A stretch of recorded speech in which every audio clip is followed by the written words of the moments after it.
your butts. Good evening, fellow heretics. Welcome to a very special bonus episode of Nerds and Heresy. I have a very special guest with us tonight. Daddy C-Scroll, Dr. Kipp Davis is returning with us, and he's got you've been a busy man, Dr. Kipp. You've been working on a course in collaboration with Derek from the Mist Pigeon podcast. I don't know if it sounds right. But it sounds exciting. No one's going to be able to find it now. From the Myth Vision podcast. There's going to be a link to it in the description below for anyone who's interested in signing up for it. But first, you probably want to know a little bit more about it. I promise you it's going to be worth it, but let's talk about it. So, Dr. Kipp, what is this course all about? Let's do it. So, the title of the course is Real Israelite Religions, Facts on the Ground, and Propaganda in the Bible. And there's a couple of important elements just within the title itself that I think people should pay close attention to. First of all, propaganda popped out at me. Yeah, we'll talk about that. Ooh. So, but first of all, I think it's important to note that there is no single Israelite religion. As far as we can tell, there is a variety of religious expression and practice on the basis of our discoveries through archaeology and careful readings of the biblical text. So that's first and foremost. And the facts on the ground aspect of the title is indicative of the feature of my course, where I'm trying to pay very close attention to what the archaeological record, as well as textual sources from around the area, can tell us just about religion quite generally within this region. And of course, I think the thing that most people are keenly interested in is how the biblical texts themselves came to approach these religious ideas and came to present them. And what we discover, by and large, is that the Bible, almost as a whole, is a collection of literature produced and circulated among the elite within this society. And for much of it, it functioned really as royal ideology and temple and priestly propaganda about their ways of ensuring control over the religious expressions of the state in the area.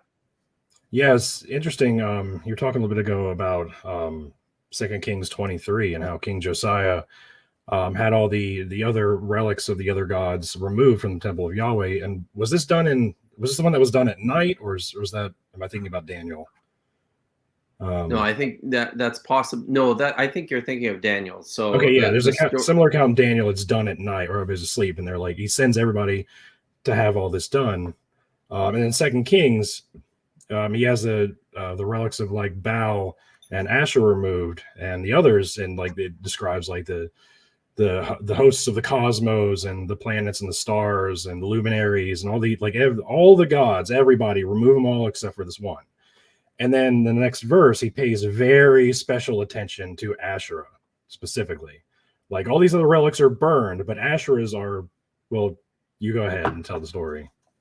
So this is maybe one of my favorite stories within the Hebrew Bible, because really I think it more clearly than almost anything else provides a clear reflection of the religious picture in ancient Israel. And I think it's an amazing example of how this royal propaganda worked.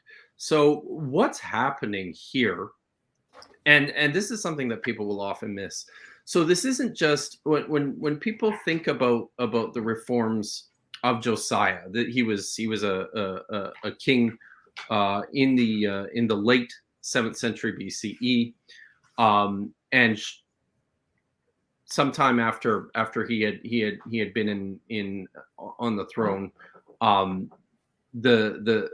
some priests from the temple basically came up to him and said, "We found this book. It is basically indicated to us that we've been doing this all wrong this whole time. This is a book of Moses, and it provides clear instructions on what religion should actually look like within Jerusalem.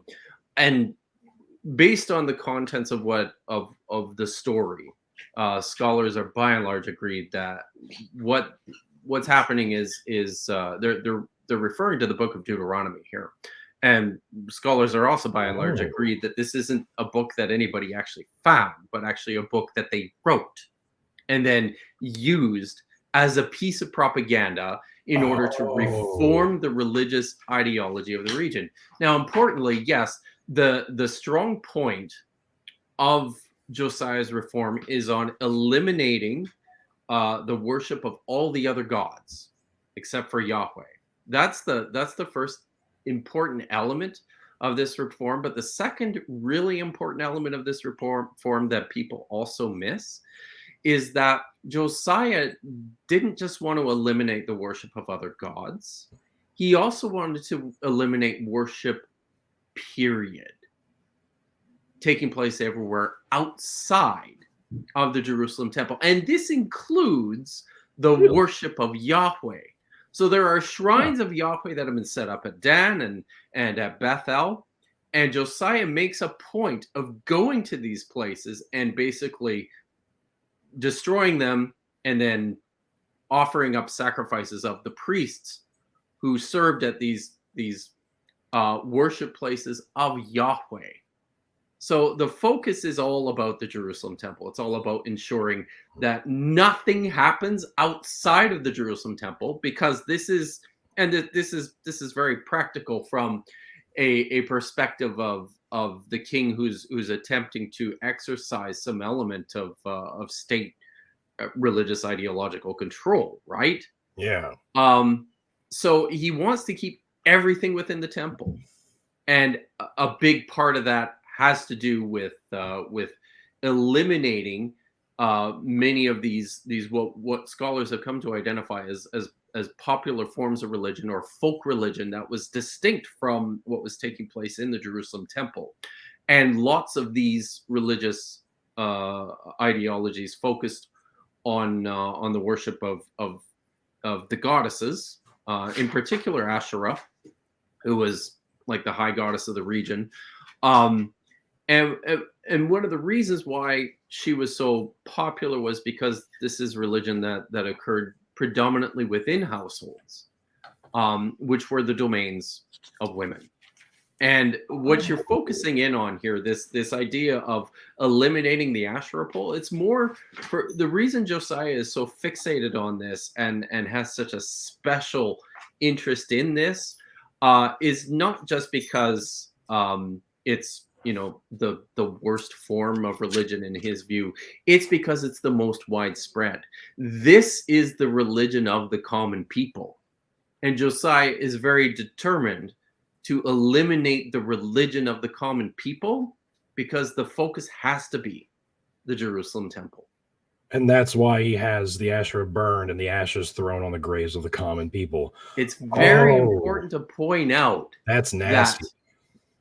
He's throwing the ashes not just anywhere. It specifically says on the graves of the Am Haaretz. The people of the land is the expression that tends to be used of the people who are just dwelling in the countryside outside of the city. These are the people who, and you have to kind of put yourself in the place of what this world was like. These are people who, in the first place, probably only came into the city of Jerusalem to do business from time to time. Maybe not even that common. That often. Something that they never did was come in to set foot inside this royal chapel, essentially. That was the temple of Yahweh and these other gods, but mostly Yahweh in Jerusalem. So for them, for the king to basically come out and desecrate their grave sites and their burial sites, and it is an expression of real contempt on what they're doing in their own homes and their own private business. Really, the king is basically coming out of his house on his citadel and like thumbing his nose at his subjects and saying, what you're doing in your own houses you can't do anymore. Wow, that's interesting. And they took it a step further with Asherah because they then started associating her with cultic sex practices, Yeah. even though there's no evidence that she was worshipped in that manner prior to this happening. Like Asherah is talked about all the time in the Baal cycle, and she's a mediator between the other gods. And then there's a Nat who's described as a virgin, so she's not even like a fertility; she's a warrior goddess. So like this whole like the female deities are associated with these cultic sex practices was not really a thing until King Josiah was like, this is why he had to come up with a reason that he was doing this. Does it seem like I think that's possibly fair. I would agree that the unfair association of cult prostitution with Asherah is a result of this kind of activity on his part. There are still elements, though, that we can see within the text where I think we probably have some fragments of what this actually looked like in real practice, despite the fact that the biblical writers are trying their best to suppress these ideas. Yeah, it's a fascinating sort of reversal, and tragically, this is something that still gets propagated today. I was, it wasn't that long ago. I was watching a stream on YouTube featuring a supposed specialist in biblical studies, a guy with a PhD in biblical studies, promoting this idea that goddess worship was terrible because it was all focused on fertility. I know what you're talking about. Yeah. Prostitution, and it's it's an idea that scholars have been stepping back from for a long time now, and it still gets propagated. Yeah, because they find value in propagating it. It helps their propaganda, just like in Josiah. It's remarkable how little things have changed in the past 2,000-3,000 years. It's true. Yeah. Well, and one of the interesting things too about, and something that I spent a lot of time in my course now just talking about trying to situate these religions historically, right? Setting them in a context which makes sense, both of the material culture that we see, but also what's happening in the area. And with Josiah, as with a number of these lionized figures from the Bible, particularly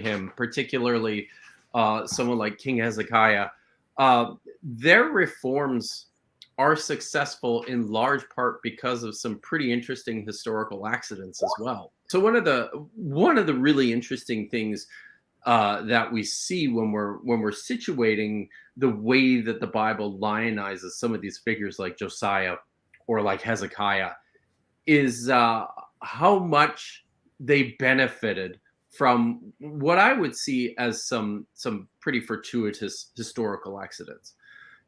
Josiah's reforms were, I think, largely successful in part because it happened to take place right around the same time that the Assyrian control of the region had started to wane, and the Assyrian Empire itself started to crumble.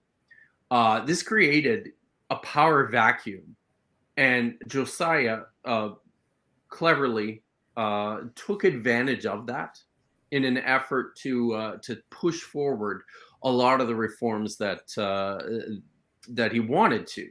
But it would have. I think it's probably something that he never would have been able to pull off, 50 years earlier than when it happened. And then, of course, it didn't take that much time before Babylon came and filled that power vacuum.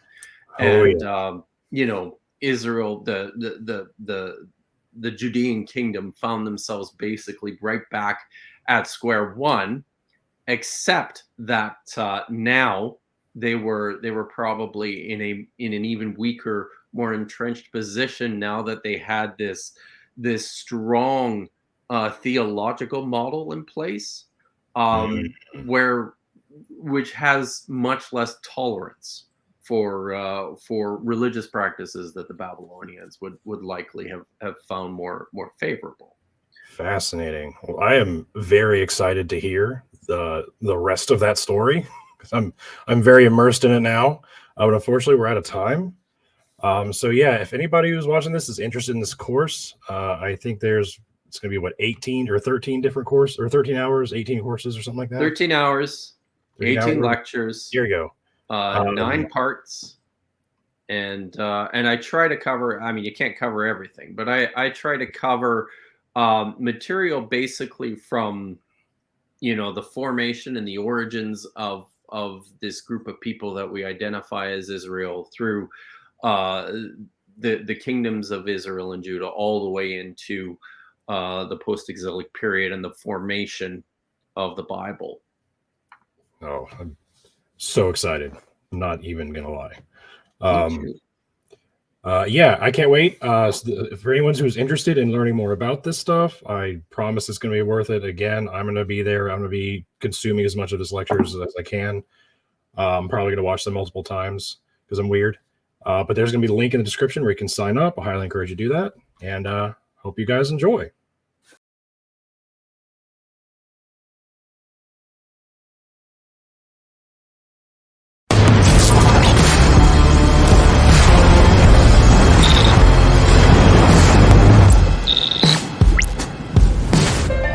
Hold on to your butts.